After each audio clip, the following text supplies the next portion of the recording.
It was 2:00. The phone screen kept lighting up again and again. One name flashing on the display. Aisha calling, but Ahmed didn't answer. Anger had filled his heart that night. Now she's calling? Where was she when I needed her? He muttered to himself, tossing the phone aside. Aisha was everything to him, but in that moment his ego was louder than his love point. 2 minutes later, another call. Then a message appeared. Ahmed, please pick up, it's important. He saw it and ignored it.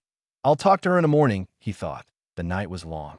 His anger would fade by sunrise. But what he didn't know was, by sunrise, everything would change. At 6 a.m., his phone wouldn't stop vibrating. It was his best friend, Bilal. Ahmed, there's been an accident. It's Aisha. The words hit like thunder. His phone slipped from his hands. His heart stopped. His breath froze. Which hospital? Was all he managed to say before running out the door.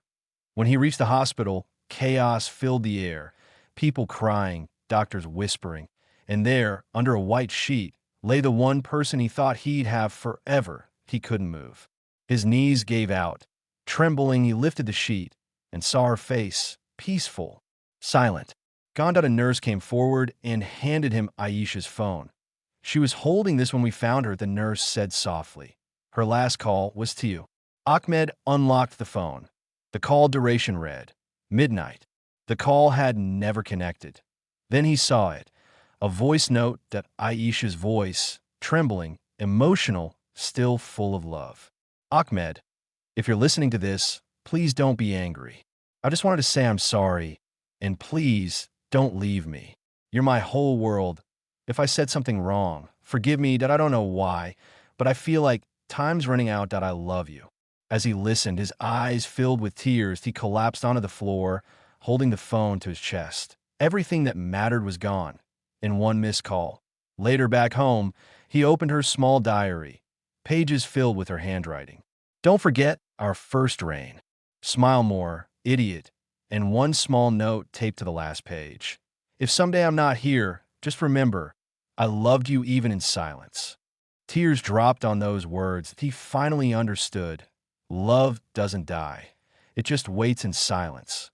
Every evening, Ahmed began walking to the old bridge where Aisha used to ride her bike past him. He'd stand there quietly, as if waiting to hear her teasing voice. You're late again, Mr. Ahmed. But only the wind answered him now. One day, he looked through her photo gallery. Among hundreds of selfies, there was one picture of the two of them. Smiling, the bottom, she had written, forever means even when we're not together. He opened the Notes app on her phone and wrote, Aisha, I didn't answer that night, and that's my life's biggest regret. Every time the phone rings now, I wish it were you. He changed his wallpaper to her last scene, 2:17 a.m. Because for him, time stopped there. Days turned into months, but every ringtone still shattered his heart. Whenever someone called, he'd flinch, half expecting to see her name again. When friends asked him what happened, he would only say, never ignore a call in anger. You never know. It might be the last one.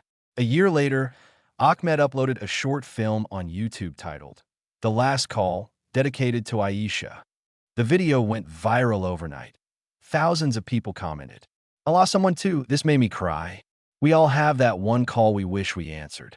At the end of the video, Ahmed looked into the camera and said, if you love someone, pick up when they call, because sometimes one missed call can change your entire life.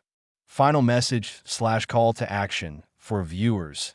If you've ignored someone's call, message them today. You never know when next time becomes too late.